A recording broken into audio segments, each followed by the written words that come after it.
Fala aí, pessoal! Com vocês o nosso podcast Fala aí com Dani Moura. Que prazer estar aqui com você. Quem fala com você é Dani Moura. Seja muito bem-vindo ao nosso podcast.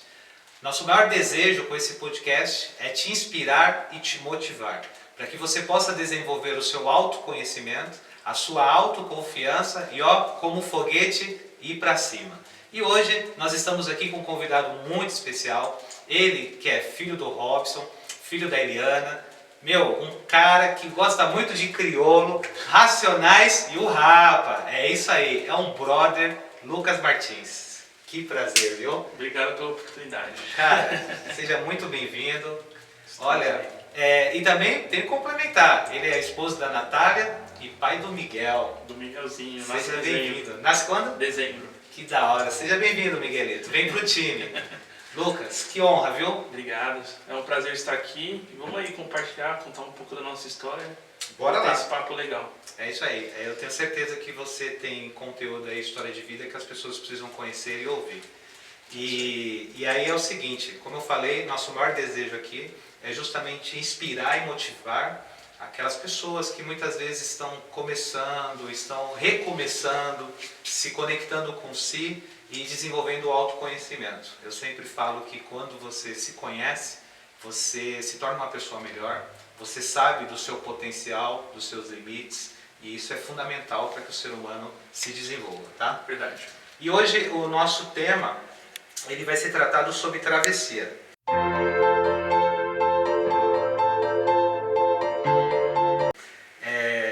Uma das ideias que nós pensamos sobre esse tema, e eu não poderia deixar de apresentar também o Gui, que é o Guilherme Terceiro aqui. Gostou, Lucas, do estúdio? Muito bom. Estamos de parabéns, estrutura ótima, recepção Cara, fenomenal. Guilherme é show de bola, é o nosso diretor aqui, produtor, editor, o cara faz tudo aqui, né? E o que eu estava falando sobre travessia, Lucas, todo mundo que pretende ou planeja sair do lugar para ir para um outro lugar, ele vai ser tomado de desafios, né? A vida é feita de desafio, né, Lucas? Verdade, a vida é feita de desafio e a gente tem que partir do princípio de entender onde a gente está e aonde a gente pode chegar, né? Boa, isso é muito bom. E isso tem a ver também com aceitar a minha realidade. Sim. Quando eu aceito, não quer dizer que eu morrerei dessa forma, mas muitas vezes a gente percebe uma enorme dificuldade, até com quem quer empreender, no sentido de não entender o contexto que ele está vivendo. E aí, por exemplo, Lucas, a pessoa ela quer começar algo e ela pensa somente naquilo. Então assim, eu vou montar uma confeitaria. Então ela só pensa em fazer o bolo.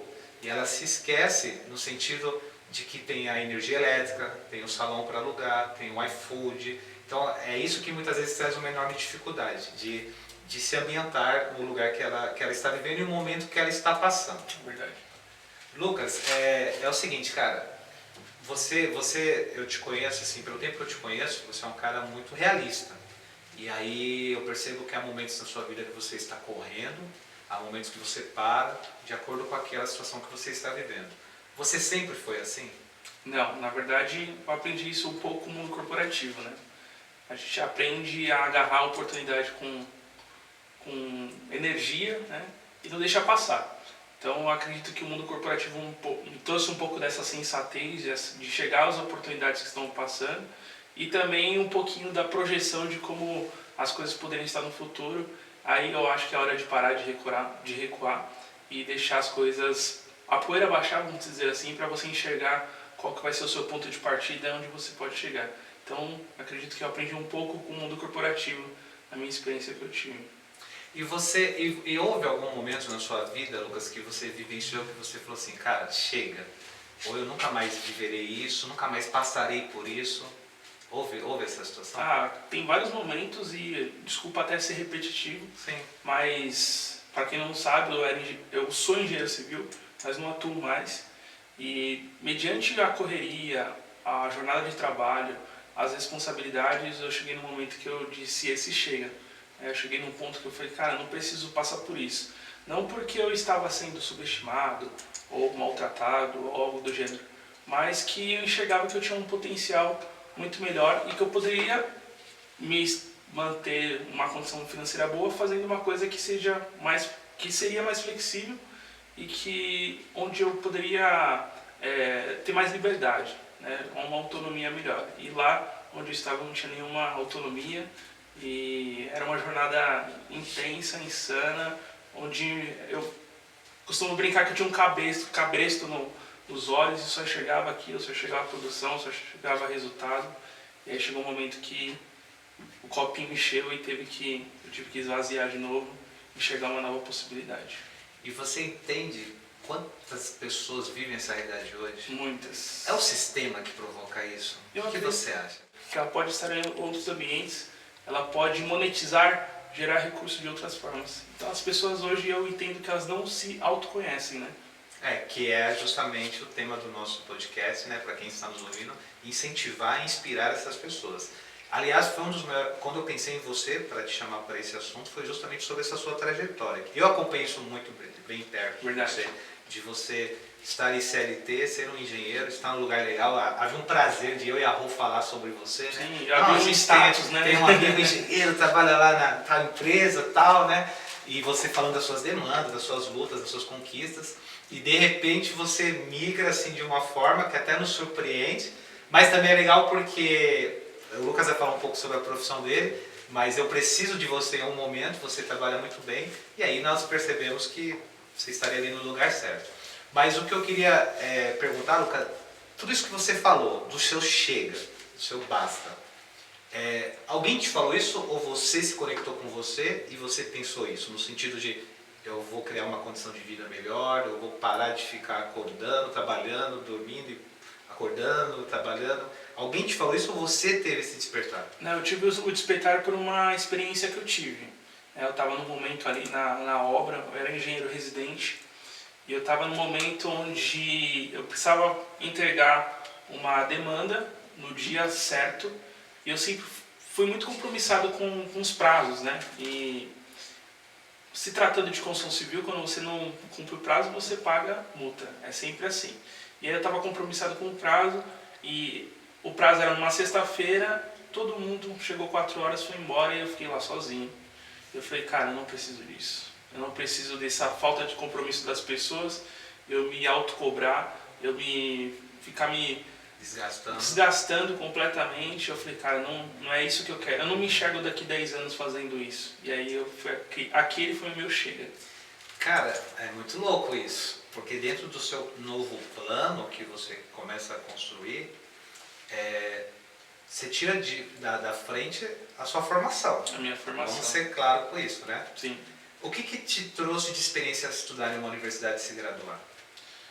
Trouxe muito network, a forma de se portar, enxergar que você, com alguns resultados, você pode chegar em um lugar melhor.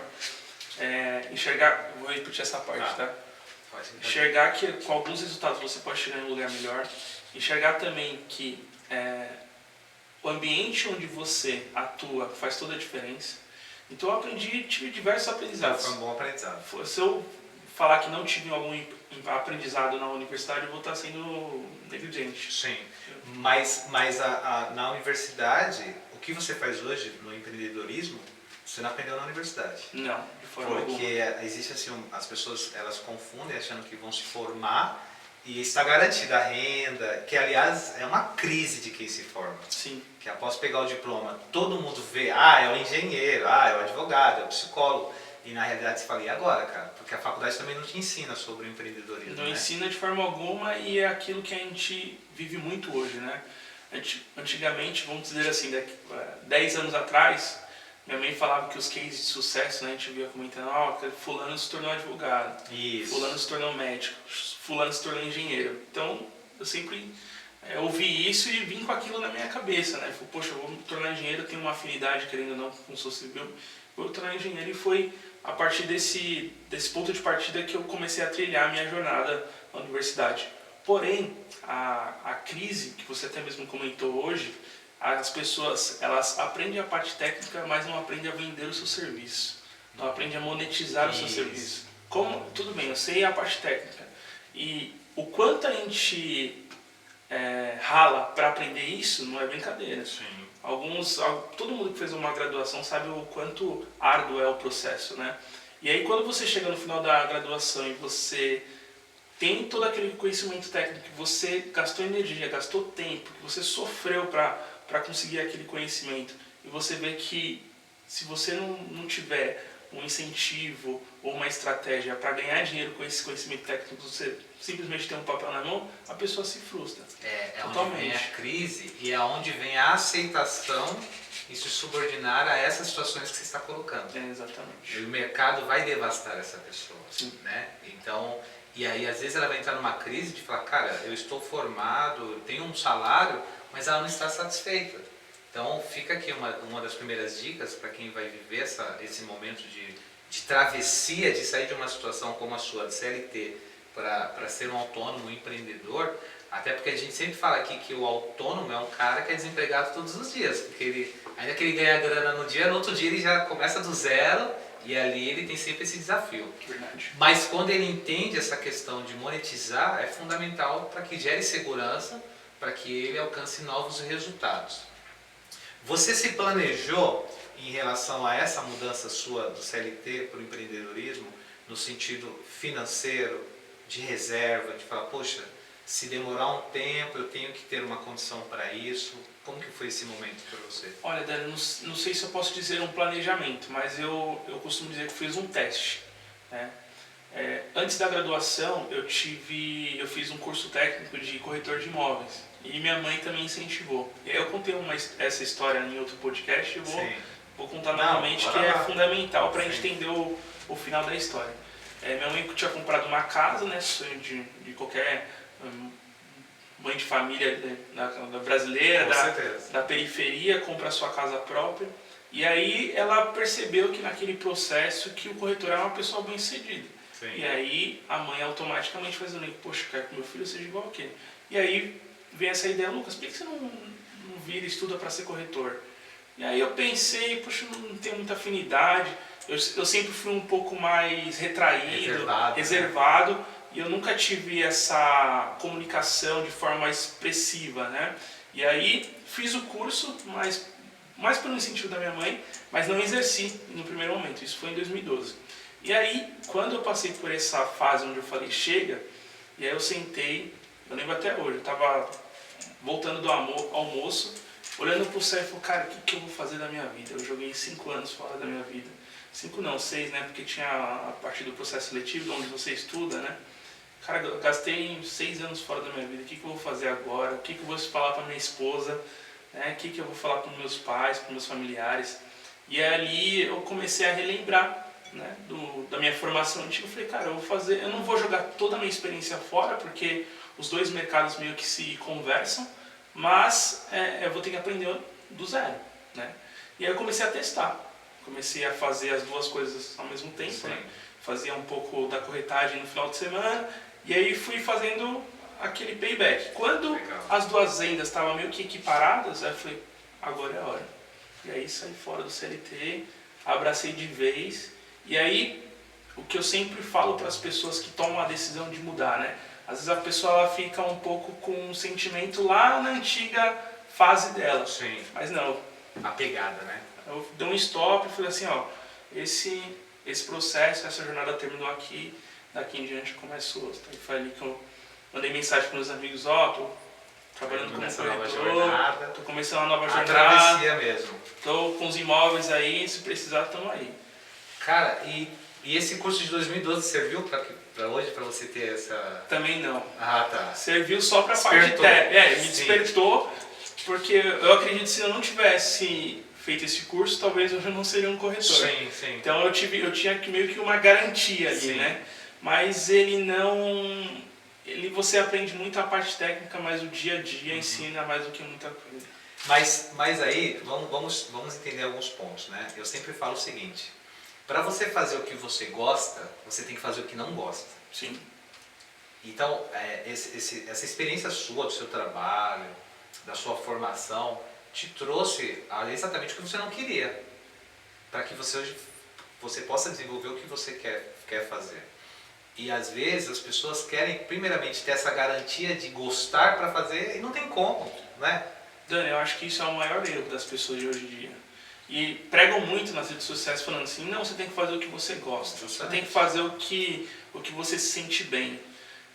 Por mais que eu goste de ver as pessoas realizando sonhos de comprar sua casa própria ou mudando de casa, comprando uma casa maior, tem partes do meu trabalho que eu não gosto. Justamente. Cartório é horrível. Sim. Tem processos no meu trabalho que eu odeio fazer. Essa é a bem da verdade. Sim. Só que as pessoas têm esse entendimento que, não, eu tenho que encontrar o que me desperta. Isso não existe. Cara, é isso mesmo. É isso mesmo. Perfeito. E é importante que você está falando para muitos jovens, pessoas que estão nos assistindo. Então, duas coisas. A primeira é o desapego àquilo que eu tenho ou que eu sou no sentido de formação. Para que eu possa viver um novo tempo, para que eu possa atravessar. Até porque, se eu estou atravessando, cara, eu tenho que olhar para frente. A gente usa aqui a expressão para-brisa. Não é retrovisor, é para-brisa. O retrovisor, para alguns momentos da viagem, me dá conforto, segurança, saber o que eu passei. Mas, cara, eu tenho que olhar para frente. Então, o que você fez foi, cara, esqueço aqui e vou para frente, né? E a outra é isso, é entender que todo trabalho é trabalho. E vai haver desafios que, de repente, você não vai gostar daquilo. Sim. E aí, outra coisa que eu falo sempre aqui, quando você vê que você gosta, quando você se cansa de fazer, e no outro dia você volta a fazer. Sim. Naturalmente, você acorda. Agora, quando você não gosta, aí gera estresse, desgaste, descontentamento, não tem valor que pague aquilo, né? Sim. Mas quando você gosta, você renova as energias, é só um desgaste diário, burocrático. E também uma outra coisa, fica a dica aqui, é justamente nós vencermos a burocracia. Nós estamos em um dos países mais burocráticos do mundo, de maior dificuldade de negociação. Quando uma pessoa hoje ela vai investir em um país que ela entra e ela vê o Brasil, ela desanima bastante por conta da burocracia. O tempo de abrir uma firma, o tempo de alterar uma empresa, o tempo de registrar uma escritura, no Brasil é uma das maiores dificuldades. E aí nós temos aqui a missão de desburocratizar, encontrar caminhos que possa ajudar e resolver, que aliás é onde entra, acredito, a sua função e gera uma confiança. Por exemplo, eu vendi minha casa com você me assessorando. Eu moro hoje em um lugar que você apresentou para mim. Olha a importância da sua profissão. É verdade. Né? E o imóvel, ele mexe muito com a cabeça de uma pessoa, né? Com certeza. O imóvel, ele gera um sentimento ali de urgência, de insegurança, que às vezes quando a gente está passando por esse processo, é um processo, eu costumo dizer que, dependendo se a pessoa não está acostumada, é um processo estressante. E a nossa função é ser o facilitador. É saber o ponto de partida, explicar todo o processo e depois falar assim, acabou, a casa está aí, parabéns e curta agora a sua nova casa. Da hora. Cara, agora vamos voltar um pouco. Vamos lá atrás, Coab 2. Você é da Coab? Você que foi criado na Coab? Eu nasci na Zona Sul, vou explicar agora a minha trajetória até os meados de 5 anos, mas eu nasci na Zona Sul porque minha mãe tem familiar na Zona Sul. Da Zona Sul fui direto para a cidade de Tiradentes e acho que com 2 ou 3 anos eu fui para Coab 2. Você morou na Tiradentes? Morei na cidade de Tiradentes 2 anos, eu não tenho memória sim. Dessa parte, mas sei a rua que eu morei e minha mãe morou lá logo no início do meu nascimento, foi só 2 anos e depois já pulou para o apartamento da Coab 2, numa travessa da rua Bob Marley, famosa na Coab 2. Lá em cima, perto de Salim. Aliás, um abraço para toda a galera aí da Zona Leste. Coab 2, tamo junto. Coab 2 somos nós, né? Cara, e aí como que foi lá a sua infância, a sua trajetória? Cara, minha infância foi maravilhosa. Eu acho que não tem nem que tirar nem pôr. É um bairro bom, né? É um bairro Se você for olhar bem assim no sentido de crescimento, de índice de violência, assim, não é um lugar que tem essa parte. É um bairro muito bom e a gente teve muita sorte também das pessoas que estavam ao nosso redor, né? Os vizinhos excepcionais, a gente tem contato até hoje. Assim, minha infância foi maravilhosa, não tenho que... Que escola você estudou? Eu estudei em várias escolas da Coab. Estudei no Camões, estudei no Augusto Maia, um tempo que... Você era boizinha. Não, tempo que a vaca tava gorda, aí minha irmã nasceu, a vaca ficou magra de novo. Mas eu estudei no Augusto Maia, acho que o primeiro e o segundo ano, e aí em seguida a Gabriele nasceu, acabou a festa, agora vai pro Camões. Volta de novo pro Camões. Eu estudei também... e depois eu já fui pro centro de Itaquera, estudei no Emília, estudei no Helena, enfim. Mas toda daquela região ali. Cara, você se considera um cara negro? Sim, 100%. Não tenho nem dúvida disso. Em algum momento, eu brinco sempre, né? Como nós somos amigos, eu falo que é uma mistura de Holiday com Mano Brown aqui, porque você tem uma visão, assim, eu considero equilibrada sobre tudo, né? É isso mesmo? É isso mesmo. Você tenta equilibrar ou qual que é a sua visão em relação Eu tento à realidade? porque a gente acabou de falar de onde eu vim, né? Então, eu acredito que as pessoas podem chegar em qualquer lugar. Basta ela ter foco, né? Não olhar para aquilo que possa tirar o foco dela, né? Para aquilo que está nas margens, né? Se ela tiver um objetivo e tiver recurso familiar, vamos dizer assim, ela chega onde ela quiser. Porque eu tive muito, eu não posso ser negligente de falar que eu não tive recurso familiar, que para mim fez toda a diferença. Então você considera que a sua família tem um papel fundamental na sua vida? Fundamental. Primordial, vamos dizer assim. Acho que se não fosse a minha família, sinceramente não sei onde eu estaria hoje. Mas qual dos dois, assim, no sentido de pai e mãe, que você... Eu falo uma experiência que eu tive, que eu me lembro, da minha mãe, ela batendo na mesa, assim, que eu queria fazer um curso, já falei aqui várias vezes, quem me conhece vai ouvir isso.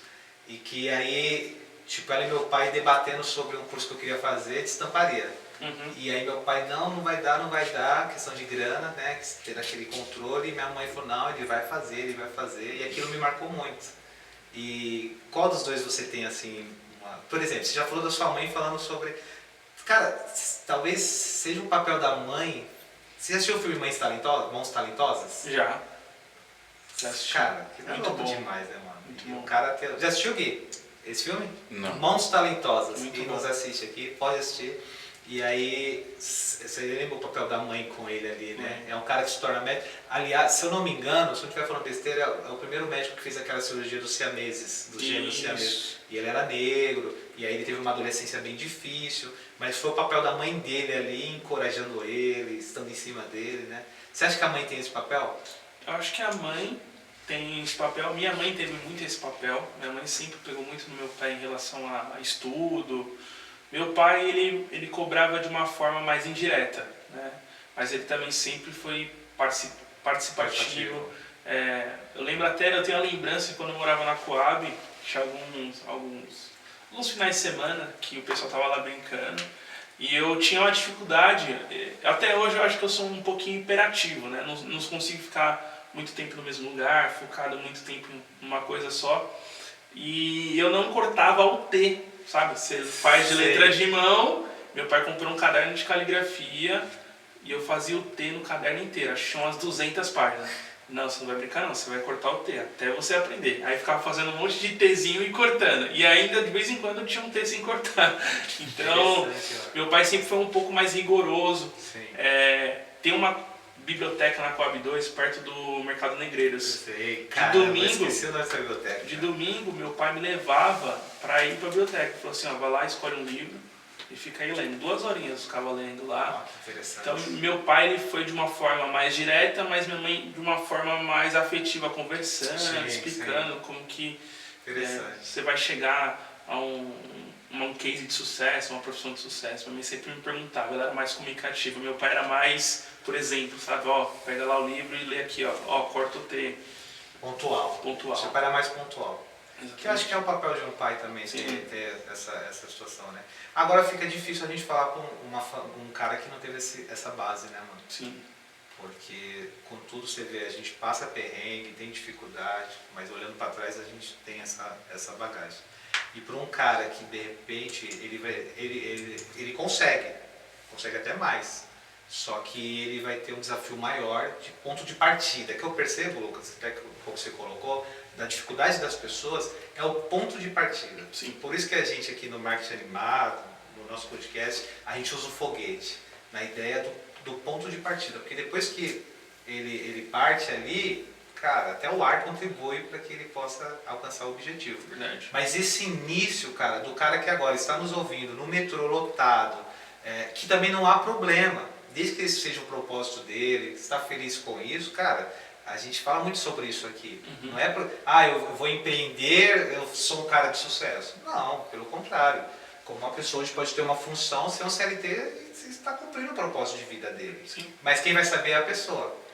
Principalmente pelo ponto de alegria, de viver bem, de saber que aquilo é um propósito, né? E aí, esse ponto de partida, por isso que a gente fala aqui sobre inspiração. Então, quando eu me sinto inspirado, é o meu ponto de partida. Cara, é o se ouvir, é o planejar, é o prospectar e aí o agir. Você concorda comigo que às vezes nós corremos um grande risco de sempre sonhar muito e realizar pouco?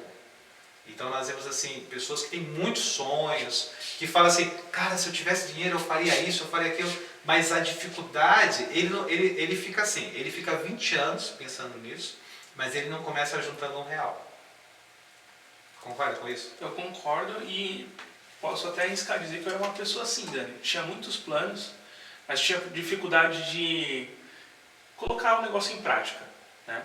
Até o momento dessa escassez que eu tive em relação à vida profissional, cheguei no basta e eu tive que começar, né? E começar de uma forma que hoje eu vejo que não era a forma ideal, né? Mas eu comecei. Sim. Entendeu? Então, eu era essa pessoa. E hoje, eu prezo muito mais pela agilidade do que pela excelência.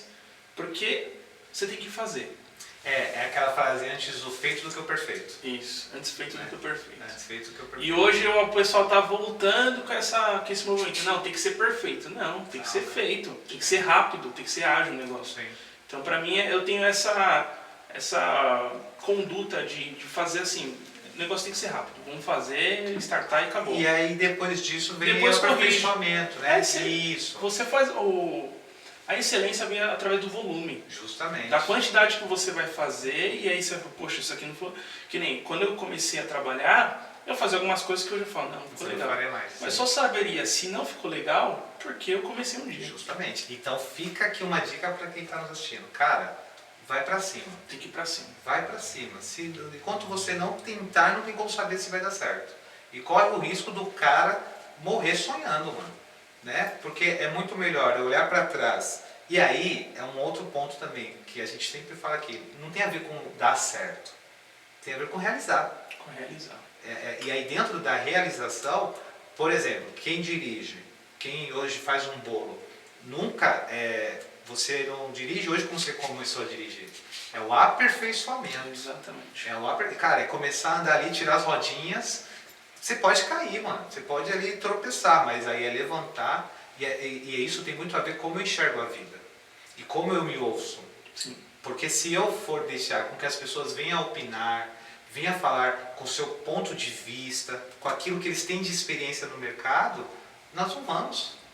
Não vamos, e também a gente tem que ter a ideia, Dani, que as pessoas, até elas entenderem qual que é o nosso objetivo, elas não vão nos apoiar. Você tem que ter isso claro na sua cabeça. Uau. E já entender que já esperar um não. Sim. Né? Porque se vir um sim, é lucro. Sim. Já espera o não. Se vir um sim, é lucro. Porque aí você vai ser, acredito que você vai ser muito mais forjado na sua trajetória. Porque às vezes o que as pessoas... Eu entendo que tem algumas pessoas que até começam, mas vem a primeira dificuldade e para. Sim. Então, as pessoas precisam entender que os seus amigos, seus familiares, às vezes não vão entender o seu objetivo e eles não vão te apoiar. E você tem que começar, tem que continuar. Só continua. Então não esperar apoio. Não esperar apoio. Se você não esperar apoio e receber apoio, você está no lucro. Legal. Sim. Interessante, porque muitas vezes a ideia de esperar apoio é justamente pela minha insegurança. Sim, a sua segurança, exatamente. Porque como eu estou inseguro, e aí eu vou tentar ouvir as pessoas, porque na realidade, mais uma vez eu vou bater nessa tecla, quanto mais você busca a sua essência, quanto mais você se ouve, mais o caminho se abre. E é uma das coisas que, principalmente quem está começando a carreira profissional, está começando a sua carreira na questão de estudar, é justamente aprender a se ouvir. Aprender a essência, por que aquilo é realizado? Por que eu estou fazendo aquilo? Se perguntar, e como eu farei aquilo? Né? Por que eu estou fazendo e como eu farei isso? Quando isso acontece, é onde as pessoas às vezes não vão entender, Lucas. A questão salário ela fica um pouco à parte, porque é a questão da realização. E quando você faz bem, naturalmente a questão financeira ela vai ter um retorno para você. Mas você tem que correr o risco quando você vai fazer essa transição. Não é isso mesmo? É isso mesmo, e eu costumo dizer que, você tirou a palavra da minha cabeça, a gente tem que tomar o risco. Eu sempre faço uma analogia. Essa decisão que eu vou tomar vai prejudicar a minha família? Vai ou não? Não, então eu vou fazer. Então, porque se a gente ficar pensando muito, a gente não faz. Sim. Aí depois vai vir outra pessoa, vai lá e fez, falou, Cara, puxa, a pessoa aí é o fez. que eu falo. E não existe ideia roubada. Não existe. Existe ideia colocada em prática. Exatamente. Guarda essa aqui.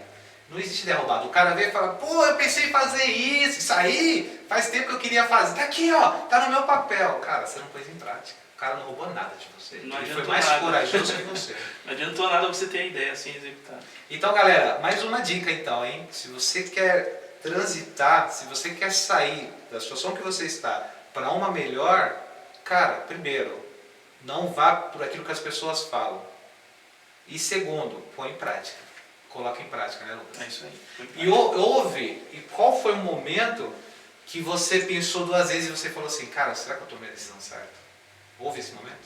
Houve vários momentos. Vários momentos no negócio, no dia a dia, aquisição de comprar imóvel, comprar carro, de uma decisão com familiar. Enfim, acho que Acho que todo mundo passa, né? todo mundo passa e a gente está sujeito a isso de forma rotineira. Acho que tá todo faz momento, parte do desafio. todo momento a gente fica repensando, né? A gente tem infelizmente esse defeito, vamos dizer assim, de ficar pensando, poxa, mas tomei a decisão certa. Eu tento não pensar, então agora já foi, não tem como voltar atrás. E se eu tomei alguma decisão errada, procurar corrigir o mais rápido possível. Cara, eu costumo dizer que a vida de um empreendedor é bem parecida com a questão do social também. E é como se fosse um elástico que vai... Então assim, você começa negociando um dígito, depois 2, depois 3, quando você vê, suas casas vão subindo, seus boletos vão aumentando, né? Sua responsabilidade.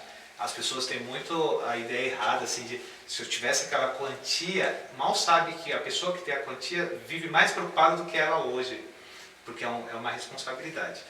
Ô Lucas, nós estávamos conversando aqui, você falou sobre os desafios.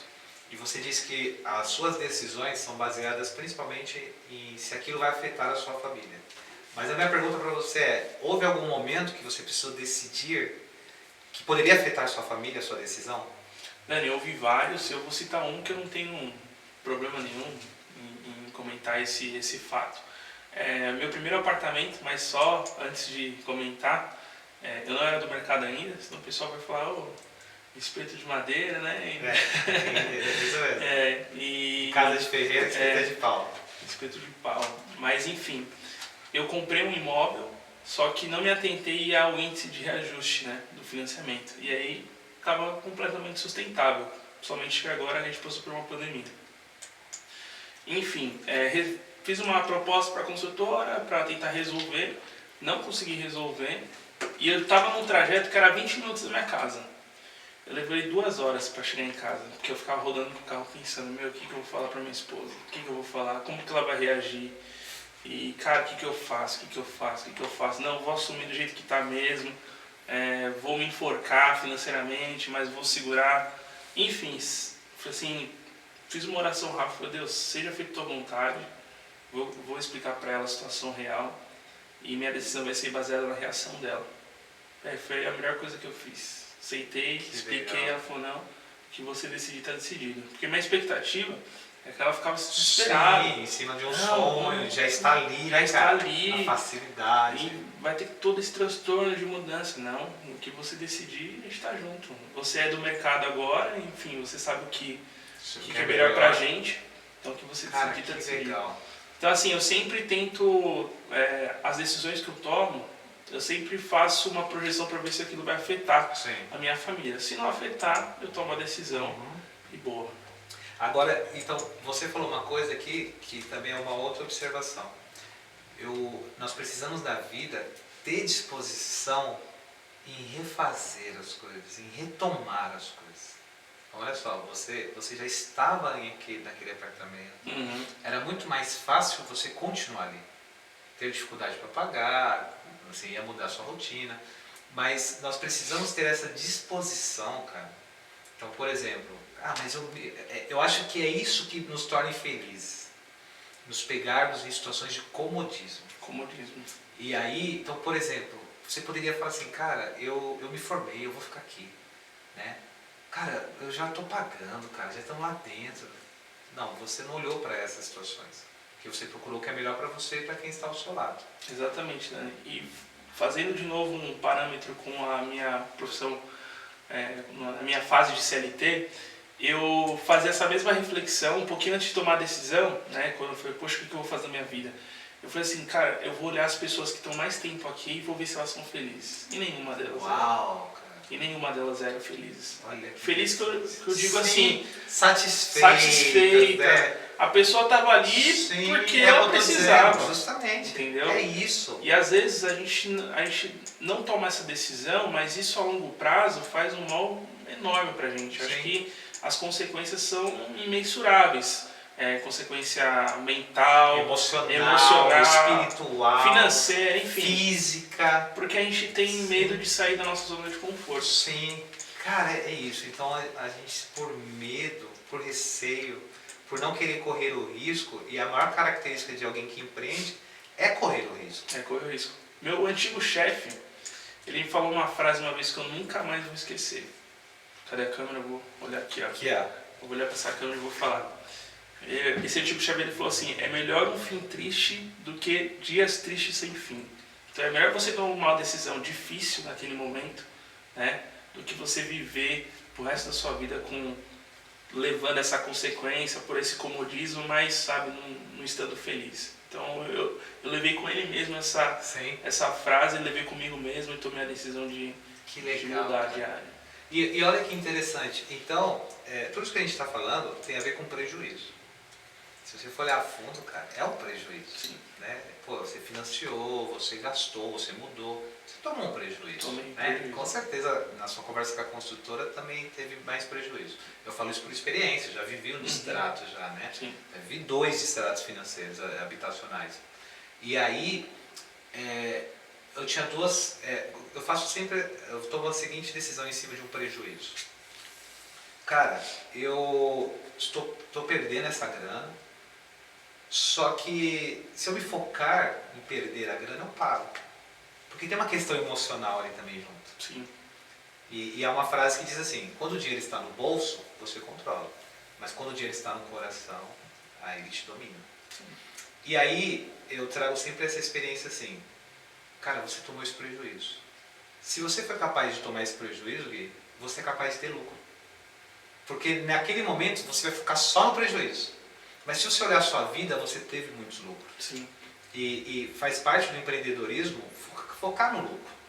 Até para que você chegue, por exemplo, Lucas, o que você viveu nesse distrato, e você bem frisou aqui que você não era corretor, você entende hoje a mentalidade de quem está comprando imóvel. Sim. Você entende quando o cara está te ligando e falando sobre distrato. Eu entendo o desespero. Assim, eu tô até passando por um processo de uma cliente que está vendendo imóvel, igualzinho meu. E ali eu entendo a dor dela.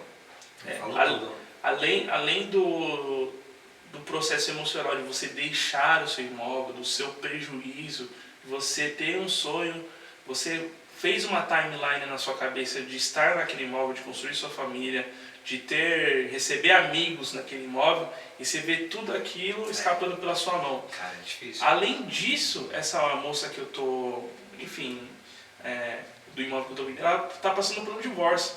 Então assim, pra ela, meu senso de urgência é quase que imediato, Dani. Porque tem a questão emocional. A questão também, emocional, né? então eu creio que eu precisava passar por isso para hoje eu entender. Sim. Então hoje eu entendo as dores de quem está passando por isso e entendo também a dor de quem pode passar por isso. Como algumas pessoas vêm me consultar, Lucas... Ninguém está isento, né? E aí você prepara a pessoa... Exatamente. Quando a pessoa vem me consultar, Lucas, esse contrato aqui você acha bom? Compra ou não? Eu falei, meu, sai fora. Só que você vai sofrer. Porque, Lucas, no Brasil, o número de golpes, de golpista que existe, é justamente em cima da vulnerabilidade de quem quer comprar. Exatamente. Porque quando você quer comprar, Gui, você não lê as letras miúdas, você não pensa... Cara, ele vê o salário dele naquele momento, dá pra pagar. Daqui a pouco muda toda a situação, né? E eu aprendi muito isso com você, e eu sempre vou procurar você e procuro, com informações que você traz que eu falo, opa, peraí. Né? Até uma última aquisição foi isso, sobre a questão da chave e tal, e a sua observação, você fala, opa, peraí, isso é importante, isso traz uma segurança. O quanto é importante também termos pessoas em nossa volta de confiança que sejam honestas e diretas. Você entende que existe o princípio da honra também, quando nós trabalhamos de uma forma legítima, autêntica e transparente? Existe o princípio da honra e eu também costumo falar que existe o princípio da bola de neve. O princípio da bola de neve que eu falo é, hoje você está tratando com uma pessoa. E se, pelo seu empenho, pela sua dedicação a essa pessoa, a bola de neve vai crescendo. Trazendo para a minha profissão, moradia é um requisito básico. Todas as pessoas precisam morar, né? Então, o bom atendimento vai refletir na mãe dela, que ela tem relacionamento, vai refletir nos amigos do círculo de amizade, e assim, não pensando de forma estratégica, mas acredito que é o princípio da honra, é orgânico. Então, essa bola de neve vai crescendo. Daqui a pouco é a mãe, é o amigo, é a tia, enfim. E aí, daqui a pouco você não precisa mais se preocupar em prospectar mais, enfim. O negócio só acontece. Ela vai existir. Acontece de forma orgânica. Mas eu acredito que justamente para todas as áreas. Todas as áreas. Todas as áreas, quando há um trabalho bem feito, o que tem dificuldade muitas vezes é essa questão que nós estamos falando sobre a travessia, sobre o caminho. Às vezes existe uma falta de paciência, às vezes existe uma prospecção errada, em que gera uma frustração, uma mistura do PJ com pessoa física, e aí embola as finanças, né? Então o cara ele vende, e aí ele pega aquela grana e ele vai pro shopping, e aí a mãe ele precisa de mais grana, e aí gera essa insatisfação. Sim. Eu acredito que é uma das maiores, geralmente, se você for ver bem, tem pessoas que a dificuldade não é vender, a dificuldade é administrar, gerir. A dificuldade é investir, é gerir. E quando ela faz um trabalho bem feito, o tempo de cada um, às vezes um cara rápido ele cresce, mas ele vai crescer. Aliás, Lucas, eu até mesmo acredito que é muito mais viável demorar para crescer do que o que cresce muito rápido gera uma desconfiança que às vezes é um inchaço. É um inchaço. Né? E tem pessoas vendendo essa ideia hoje no sentido de crescer rápido, que é perigosa demais, cara. É perigoso e a gente tem que entender também que tudo leva tempo. Sim. Né? Vamos se tratar de novo na parte da minha atuação. Se eu prospecto muitos clientes e muitas pessoas chegam até mim, você concorda que o meu tempo de atendimento vai ser outro? E vai cair também. Vai cair a qualidade, vai cair tudo. Sim. Então eu acredito que tudo tem que acontecer de forma, sabe, linear. Sim. De forma orquestrada, porque senão você vai acabar caindo a qualidade, caindo o tempo de atendimento, enfim. Cara, aí você falou uma coisa agora interessante. Como que você se vê daqui a 5 anos? Dani, na parte pessoal... Em tudo. Em tudo. Vamos Dá começar. uma resumida. Vamos começar pela parte pessoal. Vou estar com meu filho. Legal. Né? Quem sabe não vai ser só um, vai ser 2. Quem sabe até lá dá para ter uns 3 aí. Pode ter uns 2, né? Dá 3 não. Que nos ouça. Mas eu vejo com meu filho curtindo a família, vejo trabalhando muito, né? Trabalhando bastante, continuar fazendo o que eu faço hoje já. Mas eu creio que, se Deus quiser, seus planos... Mas você tem um plano definido. Já tem um plano. Caso dando certo, você já tem aí... Já tem um plano definido. Sim. Por exemplo, aqui nós estamos na marketing animado. Então, isso aqui, um dia esteve dentro da mente e do coração do Guilherme. E Sim. aí ele se ouviu, pôs pra fora e olha o resultado. Porque o sonho de alguém, geralmente você perceber se é um sonho, não beneficia só a pessoa. Essa é a maior característica de um sonho, cara. É o teste. Se aquilo que eu estou querendo é bom, é só pensar, olha só, o sonho dele beneficia hoje o meu podcast. Sim. Olha que interessante. E aí nos linka com você que está lá em Itaquera, vem para cá. Então assim, existe esse projeto aí também. Existe o projeto e eu acredito que o que mais arde no meu coração é a possibilidade de encontrar pessoas e tirar ela do status onde ela está hoje. Falou assim, existe um caminho aqui. Se você trabalhar, se você se dedicar, você pode prosperar. Tá afim? Não tá? Então eu acredito que gerar valor para as pessoas é um dos meus objetivos claros, fazendo essa projeção futura. Então vamos ver se eu entendi. Você quer formar um time? Vou formar um time. De colaboradores no sentido de venda no mercado imobiliário. Vou formar um time. Caramba, que legal, cara. Formar um time. E esse time dessa galera que a gente está falando de lá da nossa quebrada. De lá da nossa quebrada. Quem tiver disposição, quem tiver garra, quem tiver a ambição de sair da situação onde ela está hoje para chegar numa melhor, vai ter as portas abertas. Eu sinceramente, eu nunca entendi claramente assim aquela frase que Deus não une pessoas, Deus une propósitos. Sinceramente, assim, eu sou muito ligado a pessoas. Então não é uma crítica, é que eu entendo o quanto Deus une pessoas. E você falou isso agora porque eu sempre tive uma frase lá em Itaquera, não sei se você se lembra, na Coab passava o busão 3407, Parque Dom Pedro. O Gui, era um busão, mano, que ele passava na Coab, mas o final dele não era na Coab, era no Juscelino, era um bairro depois. Então ele já vinha esbarrufado que chegava na Coab. E era o único busão para vir para o centro, para o Parque Dom Pedro. Então ele era 3407, Juscelino, Parque Dom Pedro. Só que você pegava ele, era 1 hora e meia, ele ia pela Líder, Aricanduva, Radial, era um rolezão. Você conhecia todo mundo. Você dormia, acordava. E aí, por que eu tô falando isso? Porque eu tinha uma expressão desde minha adolescência que eu falava assim, cara, a gente precisa pegar um passe de ônibus, na época era passe. Se você nasceu depois de 90, você não chegou a visualizar o que é passe, né? 2000 mais ou menos. Mas eu falava assim, a gente precisa pegar um passe, dá para essa rapaziada, põe ele dentro do 07 para que ele saia do nosso bairro no sentido de crescer. De ver que há mais projeção, há novos ares. Porque quando ela cresce ali, naquilo ela acha que a vida dela é aquilo, cara. Exatamente. Você vai no shopping Itaquera, qual é o maior número de lojas que existe no shopping Itaquera? De tênis. De tênis. E todo shopping, quando ele vai abrir um bairro, ele estuda aquele bairro. Então, o tênis, ele remete ao sonho de um jovem. Olha que interessante. E as lojas cheias. E tênis, meu irmão, de 2.000, no 1.000 o menor valor, né? Eu tenho um conhecido que ele era vendedor lá e parece que o Shopping Itaquera é o lugar onde mais vende tênis aqui em São Paulo. Olha que informação interessante. Fora das grandes... Sim. Grandes varejistas, atacados, enfim, mas tratando de shopping center é onde mais vende tênis. E se eu não me engano, aquele McDonald's é um dos que mais vende em São Paulo, do Shopping Itaquera. Nós estamos conversando sobre isso justamente para que nós possamos ajudar os jovens, primeiro, a prospectar, a pôr em prática, porque também, Lucas, você, cara, se considerando um cara negro, você teve um privilégio de ter uma boa família, vamos assim dizer, que é o direito de toda criança, né? E aí você rompeu, você se formou, você hoje entende que a vida é mais do que o que você está vivendo e você está em busca disso. Mas muitas vezes um jovem, cara, que ele cresce ali numa região periférica, que ele não tem uma referência, é difícil pro cara, não. É difícil. E aí, existe um Lucas que cresce e olha para trás, olha que interessante. Esse é o momento de olhar para o retrovisor, lembrar da minha origem. Sim. E falar assim, mano, tem vários Lucas ali que eu posso ajudar. Tem vários Lucas que está fazendo T e não está cortando T. Né? Ele acha que está fazendo certo, mas não está fazendo certo. E aí precisa de um mentor, precisa de alguém para ir lá e ensinar. Que eu acredito, com a experiência que eu tenho no social, isso muda a vida de uma pessoa. Isso muda a vida de uma pessoa. Com todo carinho.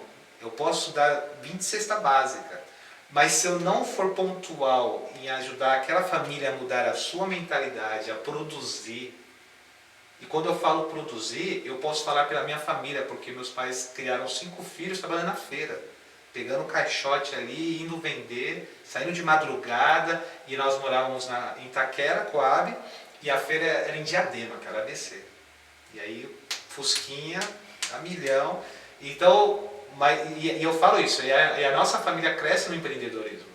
Cresce na conversa, na venda, monetizando, mudando de ramo, tendo essa facilidade. E aí, um dos segredos para que nós venhamos viver uma mudança social, cara, e vale a pena, e você é um cara que você sabe que a gente conversa muito de política, é uma enorme ilusão a gente querer sempre transferir para o governo essa mudança, cara. Aliás, eu não sei que loucura é essa hoje. Porque eu sempre falo com quem vem conversar comigo, quando foi que um dia algum amigo nosso disse, eu fui favorecido por eles? Quando foi que eu ganhei uma terra, eu ganhei uma isenção? Cara, nossa família... Muito pelo contrário. Não é isso, Lucas?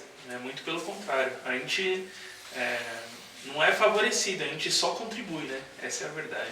E com a polarização, a gente contribui, perde a nossa força, porque eu acredito que a força está na diversidade, no pluralismo, no sentido de diálogo, de conversarmos, de entendermos, de pegar na mão, de tirar, de falar, cara, você falou, ó, tem um caminho, bora nele.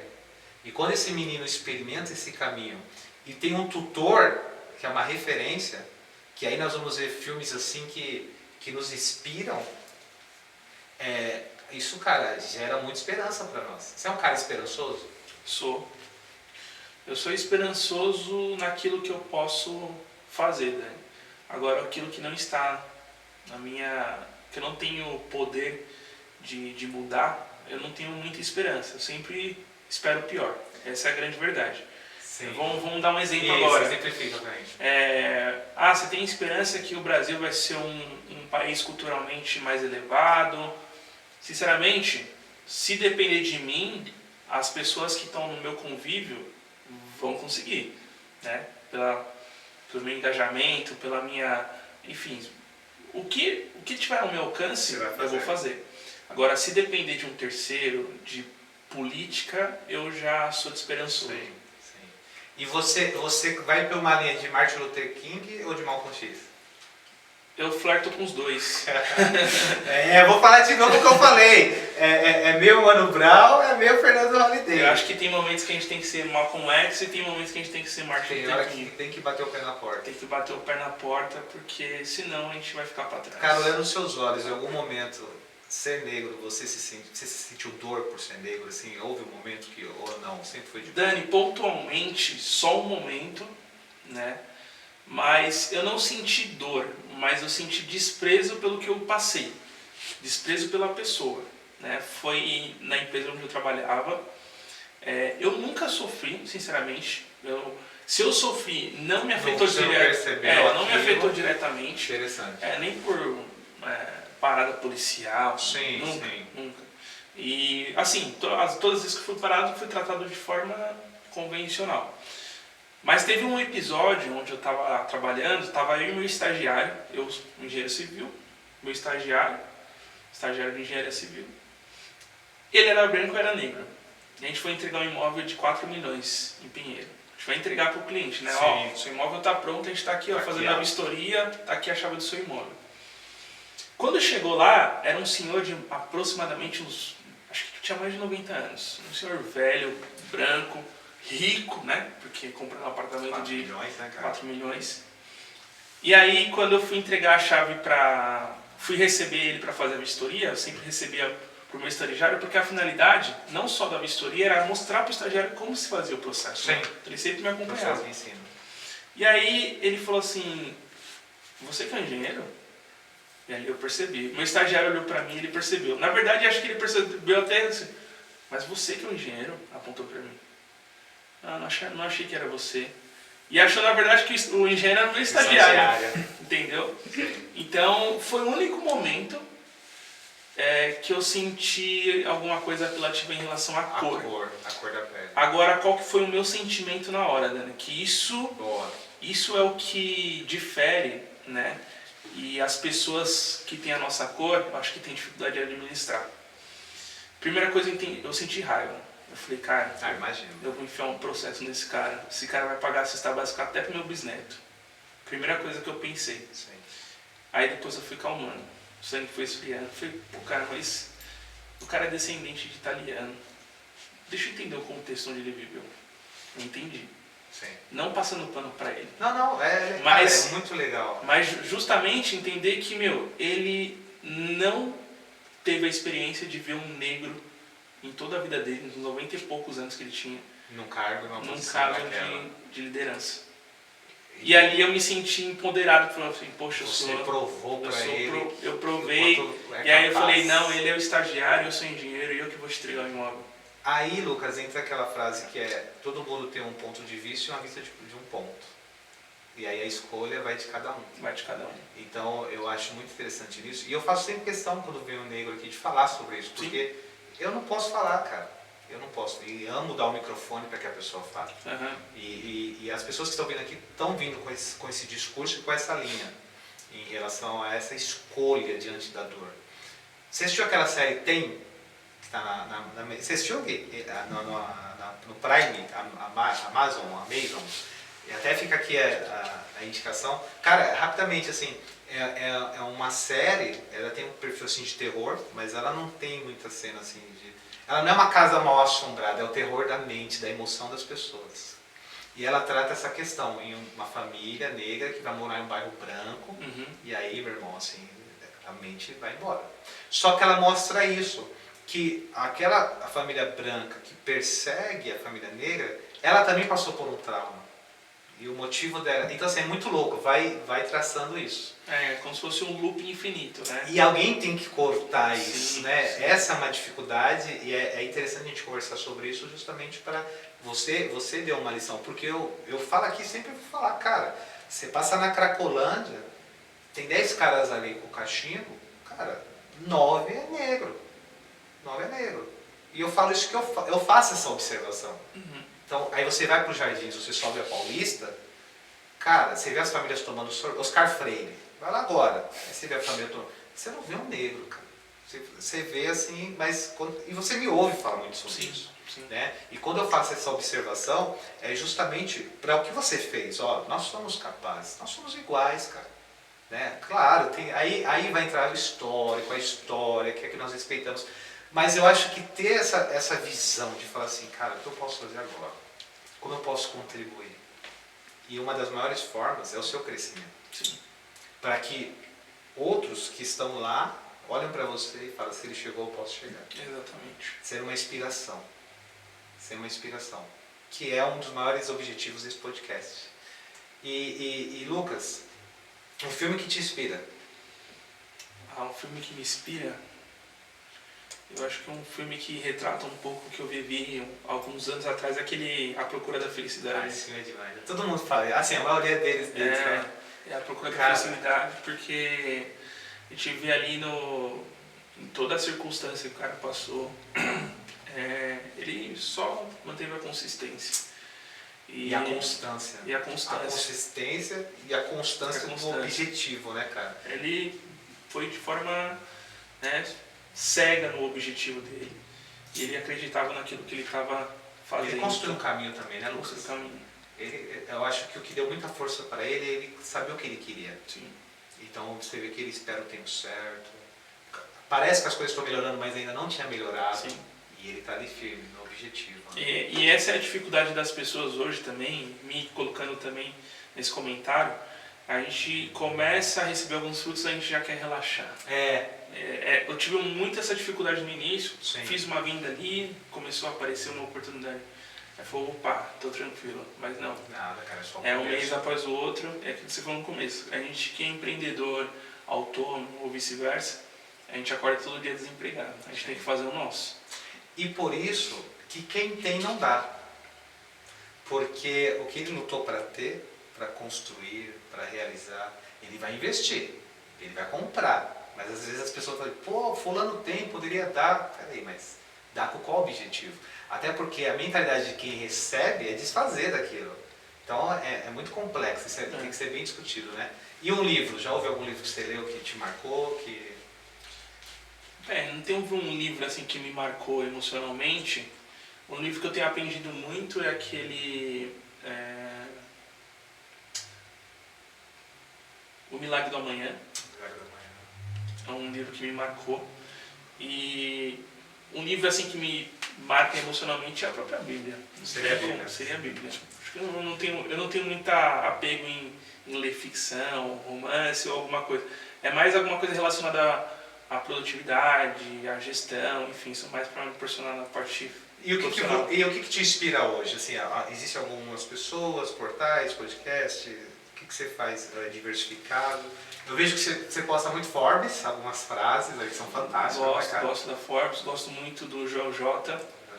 Eu acho que as pessoas entendendo o potencial delas, né, em relação à auto-performance, acho que o mundo hoje está gerando muito mais riqueza, as pessoas terão muito melhor de vida a partir do momento que elas enxergam o potencial delas. Então eu acredito muito na mensagem que ele passa. Legal. Mas, sobretudo, acho que minha inspiração é minha família.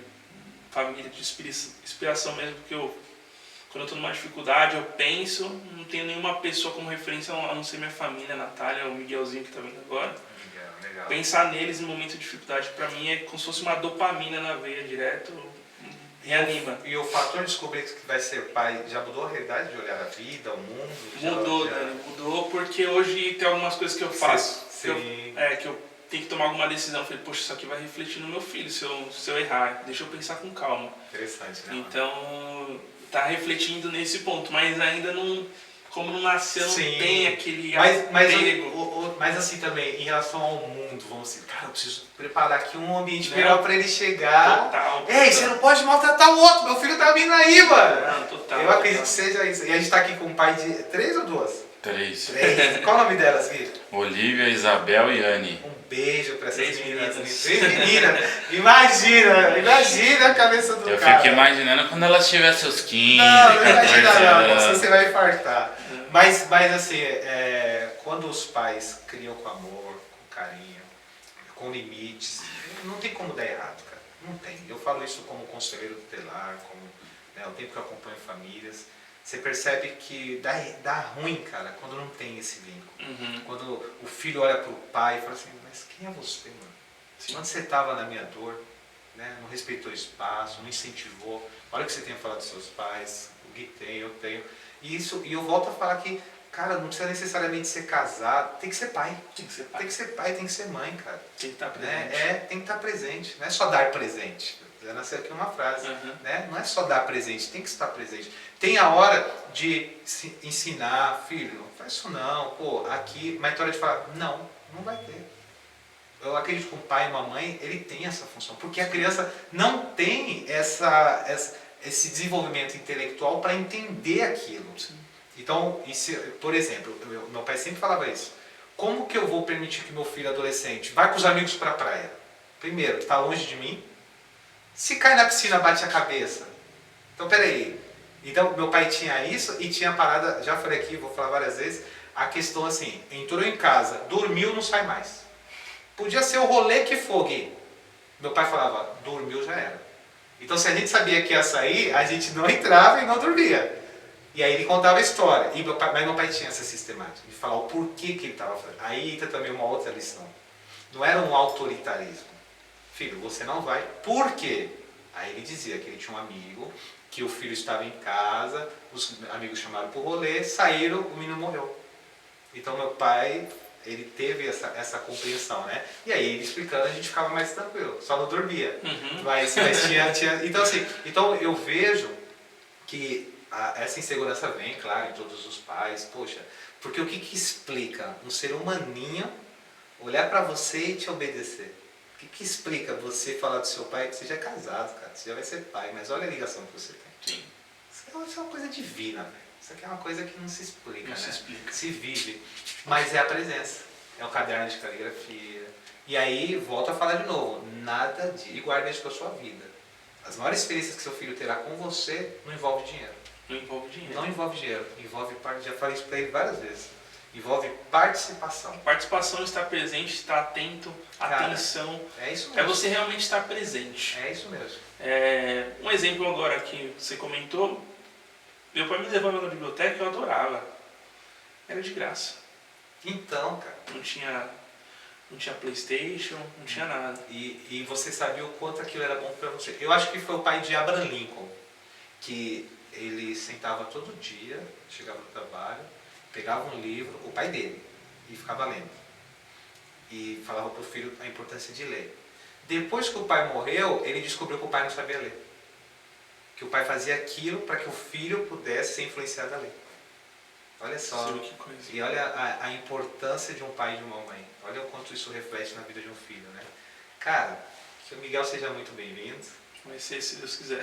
Senhoras e senhores, nós tivemos aqui um bate-papo com esse cara aqui incrível, um amigão, um brother. Cara, que legal, que prazer, quantos conteúdos aqui maravilhosos. E Deixa pra gente aqui uma mensagem final, interage aqui com a gente aqui, mande um abraço pessoal. Deixa uma mensagem posterior pro Miguelzinho ali. Que o Miguel assista aí seu Vou podcast. deixar registrado aí nas redes. Legal. Bom, a mensagem que eu tenho para passar para a turma aí de forma geral é: acredite nos seus sonhos, não pare. Se você tem consciência que isso que vai trazer, gerar riqueza para você, gerar propriedade, gerar identidade, não pare, seja constante. Para o meu filho, papai te ama muito. Legal. Não vejo a hora de estar com você aqui e creio que vou fazer de tudo para ser o melhor pai possível. Não tenho dúvida disso, cara. Você é um menino, você é um cara incrível. Vou fazer o que está no meu alcance. E é isso aí, turma. Tamo aí. Meu Instagram é @lucasmartinsbroker. Broker, corretor em inglês. Corretor em inglês. Corretor de imóveis. Estamos aí nas redes sociais. Acompanhe aí. E tamo junto. Um abraço. É um prazer estar aqui, Dani. Obrigado aí, pelo convite. Eu que agradeço. E você que nos assiste, você que nos ouve, volte lá para os episódios anteriores. Assista, ouça, indique para os seus amigos, mande no WhatsApp, para os seus familiares, para todo mundo conhecer. Olha que história incrível, que essência, um cara que saiu lá do fundão da leste e o mundo agora é o limite. Tenho certeza que vai se expandir cada vez mais e sinta-se inspirado. Gravamos aqui no estúdio do Marketing Animado. Conheça esse trabalho. Se você quer gravar um podcast, seu curso online, se você quer tirar fotografia, vem pra cá no Marketing Animado, procura o Gui, é o nosso produtor, revisor, redator, o cara é tudo aqui, é um coringa. E ó, você vai ser bem atendido. Você gostou daqui, Lucas? Gostei. Então, de parabéns. É isso aí. É isso aí, galera. Fica com Deus. Um abraço. É isso aí, galera. Até mais, hein? Um abraço.